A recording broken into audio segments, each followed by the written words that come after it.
I'd like to begin by recounting an occurrence that occurred at the Masters Championship when the great Byron Nelson came off of the golf course, and as far as I could see, he was about to have a stroke because he seemed to be so furious. He's absolutely furious, red of face, and I thought he had taken 80 or something of that sort.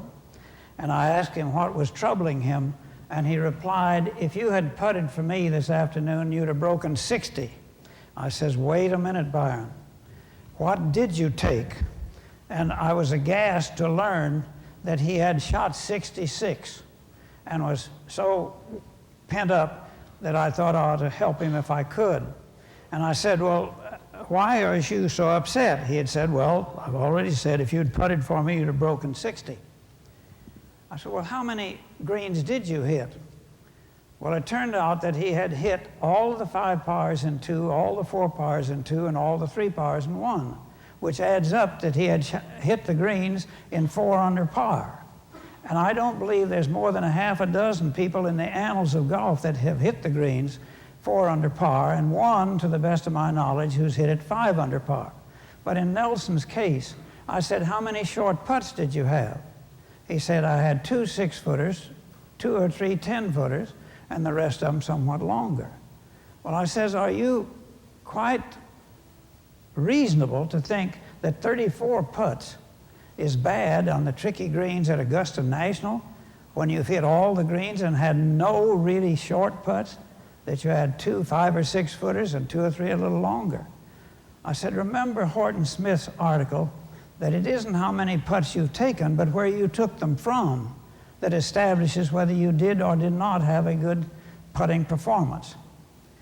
I said to him, "Since you had no chip shots, there's no way you could have as few putts as I had, even if you're as good a putter as I am," which you are not.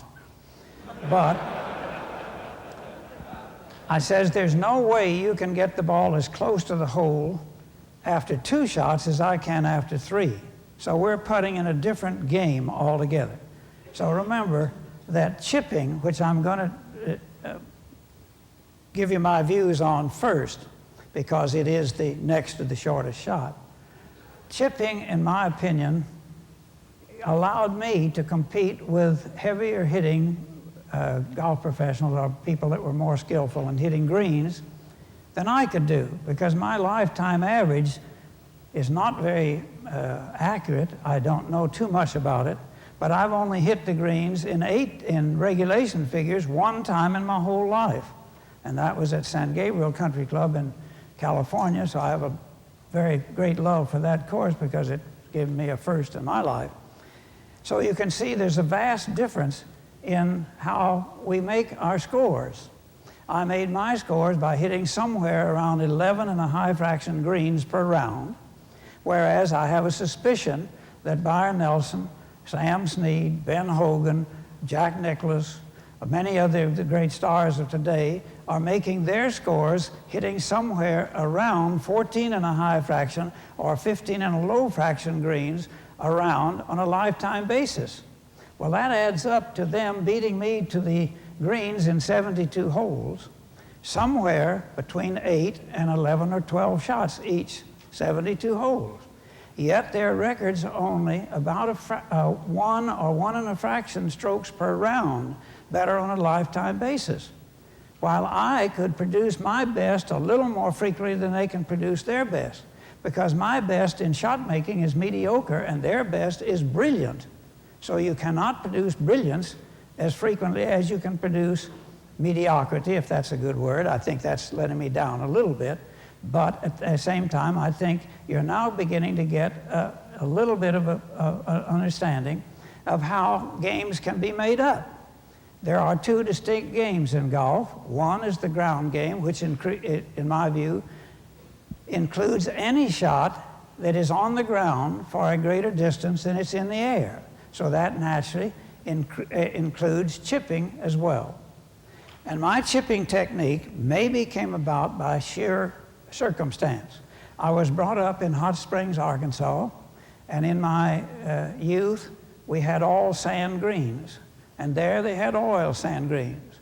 And if you were pitching shots to oil sand greens and they hit a pocket, they died right there. They didn't move at all. If you did not hit a pocket, they would bounce and run a long way. So you soon learned that you wanted low-flying shots to the sand greens, be it at Hot Springs or Pinehurst, particularly at Hot Springs, that was oil sand instead of watered sand. So I developed a tendency to hit my chip shots with my putting stroke. And early in my life, I putted with my hands very much the same as I do today, but it was a reverse overlap grip. How did I come about that? Probably because I admired a man who was a benefactor of mine named Jack Vilas, who putted with that kind of a grip. So I developed that sort of a technique, and I found very early that if I was using the putter technique anywhere from 3 to 30 or 40 feet off the edge of the green, I did not get the variables that I did if I was pitching the balls to that type of green. So very soon on, I was using exactly the same putting style, excepting that instead of the shaft of the club being in a perpendicular or right angle position to the ground so that I was hitting the ball at the very bottom of the arc of the swing, I was then putting the ball back a tiny bit so that I was striking the ball a slightly descending blow. I'm not sure at that early stage in my development if I was using a one-lever stroke. I'm quite sure I was not. I'm quite sure I was using a two-lever motion that did require a sense of timing to have the same loft on the club at impact as I had at the address position. When that took place, I have no idea, but I do know that now I feel that if I'm using the putting technique, you now notice I'm not using a reverse overlap at all. About 8 to 10 years ago, in my anxiety to make it easier to use a one-lever stroke, I developed a tendency of gripping it with all 8 fingers with the same degree of intensity. I had the thumb of the lower hand behind the shaft at the same angle, as close as my skills would permit, the same angle forward so that the wrists were attached to the club in a position that eliminated a tendency to have pronation and supination in the stroke. That was evident even in the earlier days. But when I did separate my hands just enough that there was no overlap, it became easier to keep this cocking of the wrists out of it without having to grip it quite as tightly. And from that, it evolved that the stroke began to be truly a one-lever motion instead of a two. Because in the act of gripping the club thusly, I eliminated any probability or likelihood of the wrist rotating, which would require a sense of timing to make the club return to its original position. And as I did this, I didn't have to grip quite as tightly because my hands were separating a little more, and as the distance from the top of the hand to the bottom of the lower hand increased, as I changed directions, I didn't need to grip it as tightly to keep the motion in it that then required a sense of timing to project the club backward and forward without any danger of increasing or decreasing the loft on the head of the club. And when you consider that we're dealing with exactitudes in the chipping that far transcends the necessity of accuracy in the full shots. When we're dealing with the full shot technique, we're dealing with 3 or 4 levers that requires a great deal of skill and practice in determining the directional accuracy. But in the chipping and the putting, though I'm not dealing with the putting this afternoon, we're dealing with a fairway that's 4 1/4 inches wide. And to the limits of our skill, we need to try to develop a system that will bring the variables in the face of the club's alignment to the path that it takes down to a maximum of 2 1/8 inches. I know I'm a nut, but so be it. I do feel that when you develop a one-lever technique, plus your hands opposed to each other sufficiently, you are going to have a natural aptitude of swinging the club back and forth with a variable that is minimized in the face of the club's variation. And it's particularly important, or of secondary importance, it's true, but of major importance that you do not change the loft on the head of the club as it progresses backward and forward. Because if I do have this club, and if I'm using a club with this much loft, this is my sand wedge in my hand, I'm now dealing with a shot that is about equal distance in its carry and its run, with a safe landing on the green. But it's still very important that as I make that, this club retains its same loft at the instant of impact that it did at the act of addressing it. Because if I change that at even 1 degree, it changes the trajectory noticeably. I think if you projected that to 200 yards, you'd find that it would vary the loft, the trajectory, 10.5 feet at that distance.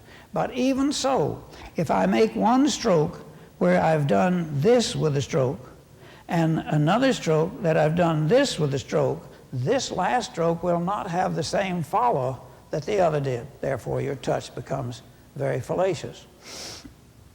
Once you have adapted the tendency to use the one-lever technique, the question then is a matter of club selection. And it's true that it takes experience to then be good at that. But even though you finally get to be an expert in making proper club selection, you still need to understand that if I've got a 2-iron in my hand to carry the ball 2.5 feet and run it 80 feet or 90 feet, I must not change the loft on that club or it won't do what I want it to do. I've got to be precise and exact in that tendency. In addition to that, when you are bending over your shot, and I put the clubs down for a purpose, if my spine sets up at the wrong position, my eyes are wonderful pieces of equipment, but they are not perfect. You can only see 90-degree angles with the greatest degree of accuracy. If my eyes turn 5 or 10 degrees to the right of the intended line, and I get the face of the club at right angle, it looks like it's turned in now. And in fact, even if I have it pointed correctly, and I swing now, it won't go in the right line. The ball will go to the left, but it'll have some English to it. So again, you're affecting your touch, and particularly, you're affecting the amount that the ball will turn as it rolls along the surface of the green. So I urge my students to try to be sure that they bend over at right angle in their chipping and their putting, and the same thing in the pitch shots, though that will be much more variable when I get to the pitching part of my treatise here. So I want to see my hands be the same. I want to be sure that I don't get one hand here and one hand here, because if I do, this elbow will be too high, and therefore as I swing, it will find a level and will open the face of the club. That will then cut it. So I want both hands to be the same so that the elbows are level, and hopefully that the elbows are not only level with each other, but they are also level with the shaft and in plane with the shaft, so that the power of the stroke will in fact be going through in plane with the shaft, or otherwise it will rock a little bit. And any tiny rocking of that will then distort the face of the club's action as it goes through the ball. Again, I perhaps am fanatic, but at the same time, I do want my students to come as close to following this action, because if we had records, which we did not, they were very meager during our period because Bob Harlow did everything, and he had the advantage of a computer or things to help him. We only did tests on the accuracy factors or the capability factors in 5 tournaments each year, and only for a 5-year period. But I think it's eternally to my credit, and the most forceful sales pitch I can give as to why I think it's better to chip with your hands in a putting position than it is to chip in a full shot position. Because in the 5 years that we did these things, I won all of the up and down contests from 3 to 30 feet off the edge of the green, all 5 years. Doesn't that lead credence to the fact that my method may be a little better than all the others? I think so. And in that same category, John Revolta won the bunker contest all 5 years. That seems to me to establish him as the best bunker player at that time, and I believe he was the best bunker player from that time forward. That's not important to you, excepting that I'm trying to be a salesman at the same time I'm an instructor, because I'm not talking to students now, I'm talking to instructors. And I want you to do the best job you can do. And true, I'm an egotist to think that I could sell you all on this idea, but if I can sell 10 or 15% of it, then I've done a good job, because there wasn't any one of the fellows in my period that took up this particular method. I'm eternally grateful to them, because it let me win a few more tournaments than I would have won if they had gone to this kind of a method. I'm sure of that. If I'm, for example, hitting a chip shot from a perfect lie, I like the ball or the backside of the ball, because you can't hit the middle of the ball. I want the backside of the ball to be as directly under my sternum as I can get it. And my weight fractionally off balance to the left, so I do strike the ball a slightly descending blow. And the reason I don't think that's practical with the putter is the putter has too little loft on that, and it may make the ball hop. Where the clubs we're dealing with in this, they have enough loft that you can pinch it a little bit without any danger of causing it to hop to the right, as it would if you got too little loft. As the lie would worsen by either a little taller grass or the ball in a slight recession, the ball must go progressively farther back toward the back foot. The weight must go progressively farther forward toward the front foot, and if you wanted the same degree of run after the ball has touched down on the green, you must have some more loft. And if you took it mathematically, if it goes back 6 degrees and there's 3 degrees difference in the lofts of your various clubs, you must have two clubs more loft to get the same run that you would from the other position, or somewhat similar to that. If you were talking to Henry Pickard, a very dear friend of mine and a very revered golf professional, he would say, Paul, I don't want my students to chip with all clubs. I want them to chip with one club. And that's fine if he wants his best student to lose to my intermediate one, because mine's going to beat him. But that's my firm belief. So about 5 years ago, or less, a little less, I then says, if this is good, I wonder if this would be a little better. And lo and behold, it is. Because when I separated that a little more, it allowed me to grip the club a little less tightly to keep this motion out of it.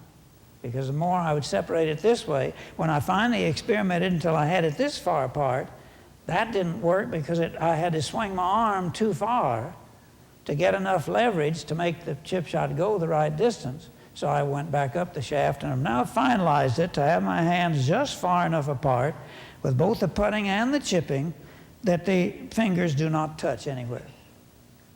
So that now I hit the balls more solidly today than I've ever hit them in my life. I don't putt quite as well as I did at one time, because I have 82-year-old eyes, and don't sympathize with me because I'm not about to go blind. I just don't see as well to read those slight slopes in the greens as well as I once did. So this is my story with the chipping. And one other thing that is salesmanship, I hope.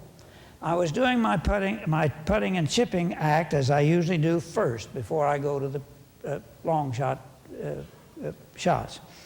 And Ben Hogan went by, and he watched me doing the chipping, and without hardly breaking pace, he said, I know I could chip better doing it that way, but it looks so awkward I can't afford to do it. He used a little stronger expletive, saying that he just couldn't afford to do it because it looked so awkward.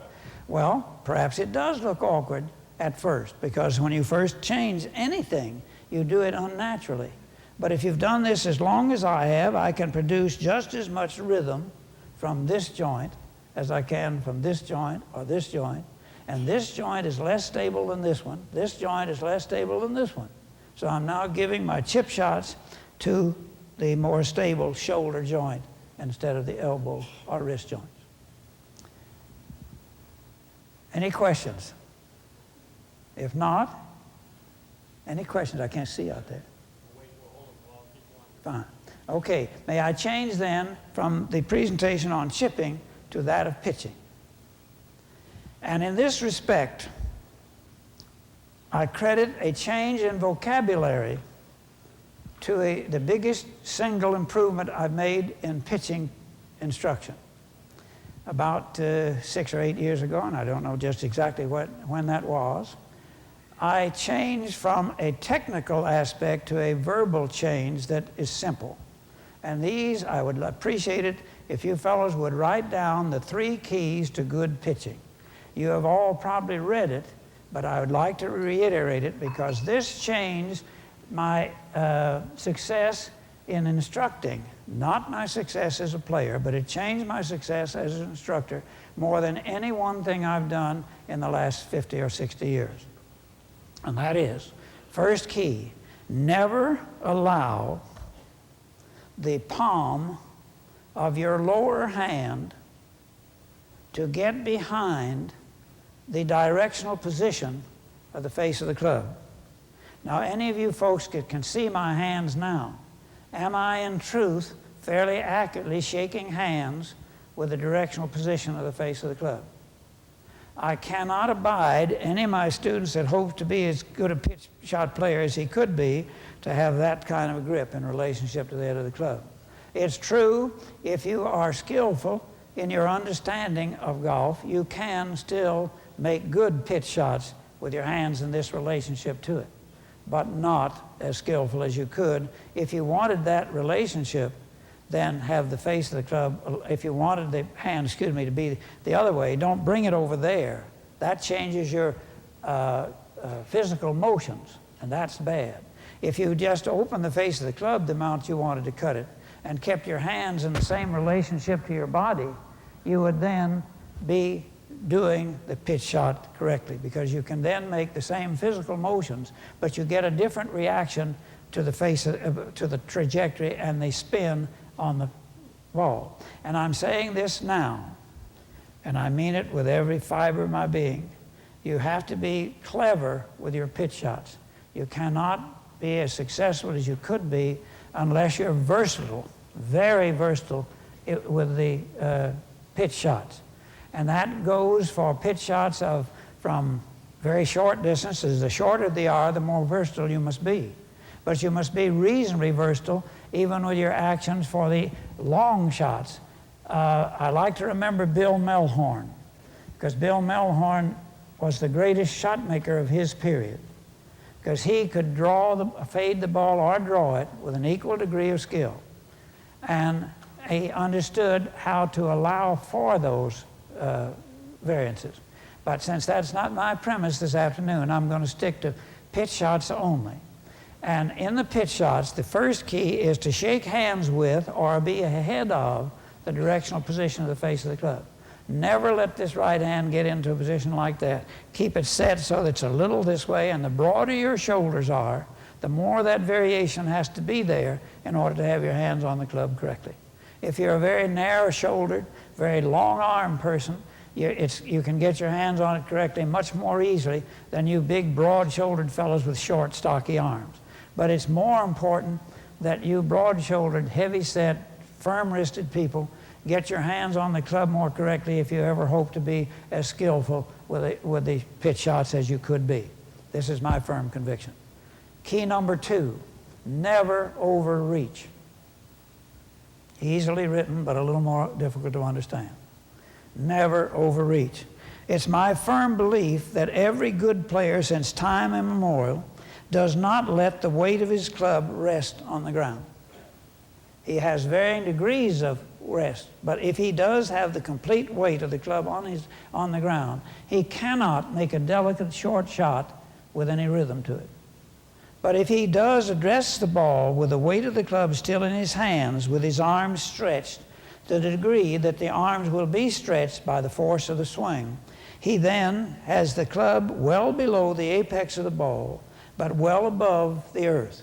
And in that vein, he can then make a swing that is uninhibited without any danger of hitting the shot fat or topping it. And the minute you get to doing the underreach principle, less than half the diameter of the ball you're on perfectly safe ground, provided you then have key number 3 in it, which I'd like not to discuss until we're satisfied that you folks understand that you must not let the weight of the club rest on the ground. And certainly, if I do something like this, what am I doing that is a violation of the rules? What am I doing now that is a violation of the rules?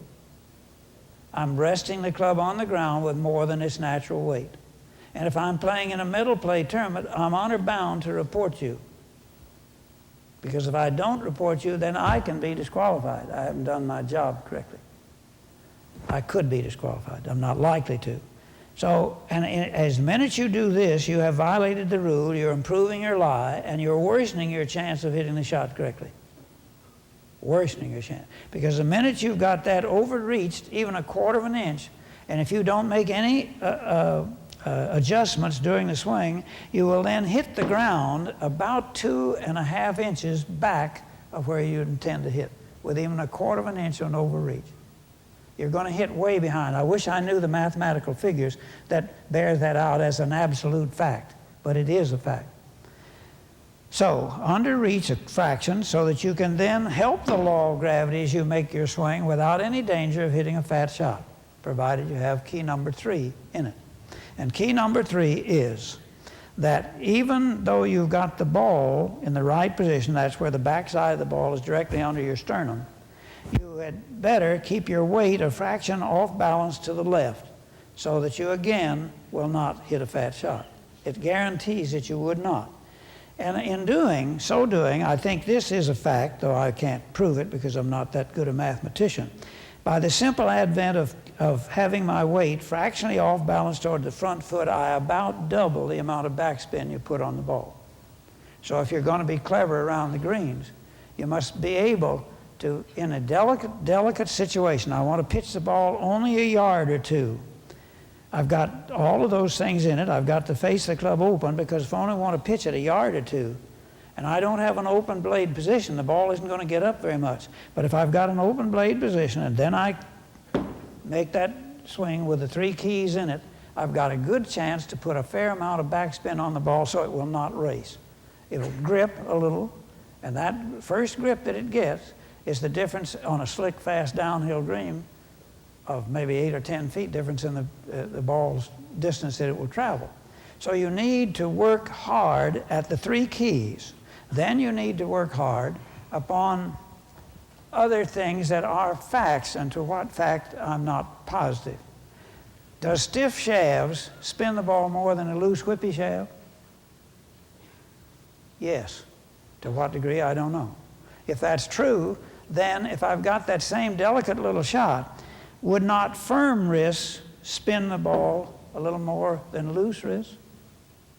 If the first is a fact, so is the second one. So try that. When you're doing delicate little shots around the greens, take it away from the light muscles. Give it to the slower moving, heavier muscles, so that you can swing with a rhythm without any danger of the face of the club getting out of the relationship to the ball that is so important, and being able to make the ball do your bidding when you're around the greens with the short shots.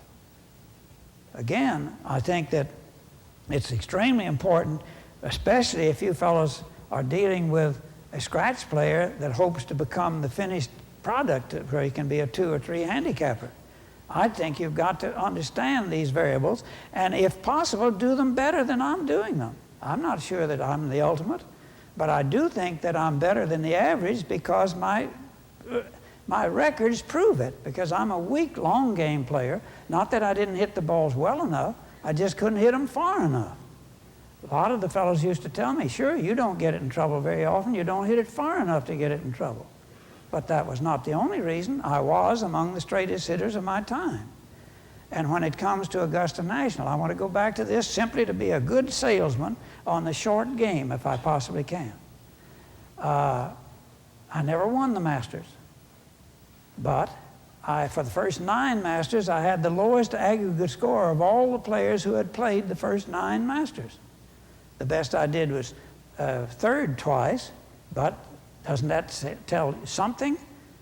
particularly when the Masters course favors the big hitter in 13 of the 14 drives from a landing situation. There, the light hitter is hitting into an upslope or a flat spot, where the big hitter is hitting on a flat spot or a downslope. 13 of the 14 driving holes. It's the most unfair course for a light hitter that I've ever experienced. Well, maybe the PGA Championship at Tanglewood was worse, but that was because they had set the course up the most ridiculous I've ever seen. I withdrew from the tournament after taking 84 from the first round, when I'd gotten down in 2 from 150 yards 4 times and still shot 84. Because I couldn't reach the fairways. They only let up holes. They let the grass grow to 235 yards, the fairway grass. And I'm trying to hit the walking path going down it to get it in the fairway.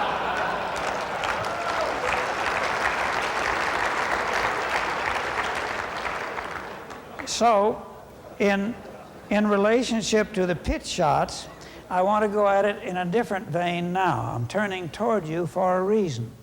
If my body takes a position as I am in now, in all probability I'm trying to hit a dead straight pitch shot that does not turn either way. I want to be able to meet the ball as squarely as I possibly can. There is a little wrist motion in it, but not much. But the fact that my weight has gone back and lets my body be a little farther away, so that the natural swing will cause my swing to be a tiny bit flatter, that tends to reduce the tendency for the ball to turn to the right and make it go a little straighter.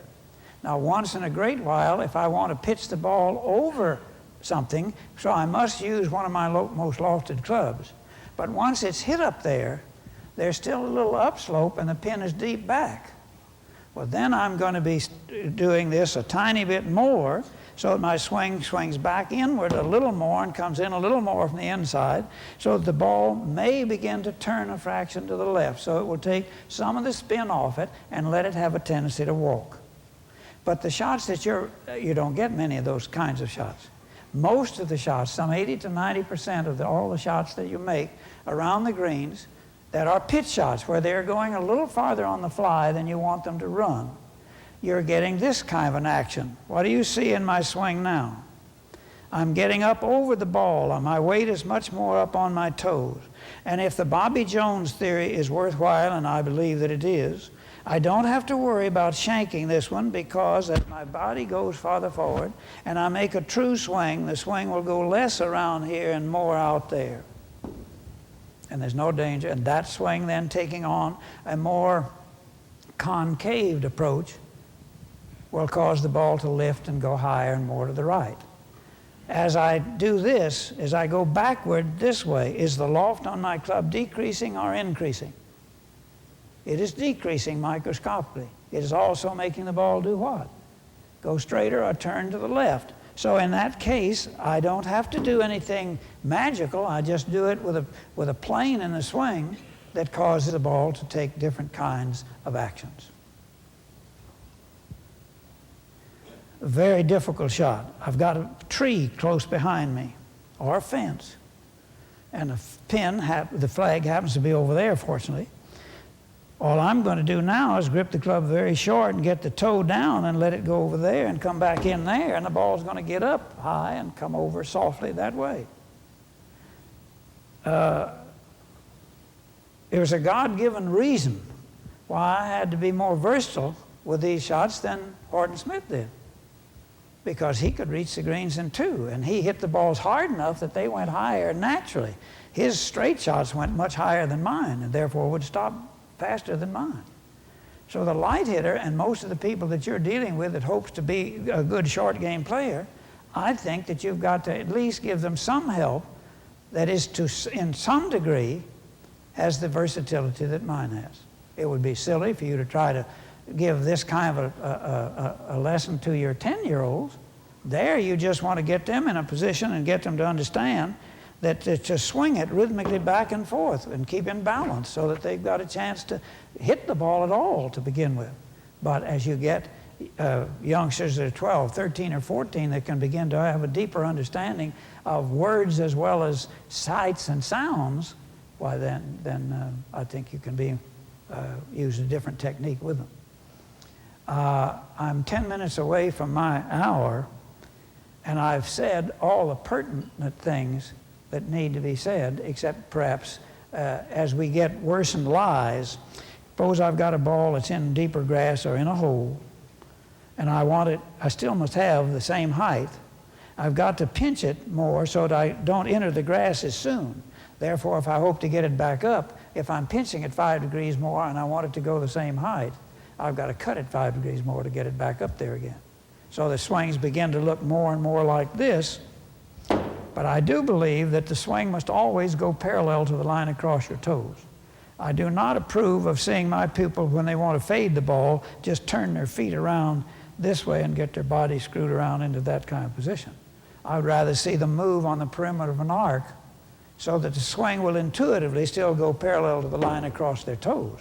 Now, when you need to pinch it, though, to get it into recessions or into deeper grass without having to cut through too much grass before you get to it, then I think you must resort to a greater degree of cut. And, of course, if you've got a more lofted club, take a more lofted one. Thank you, boys and girls, so much.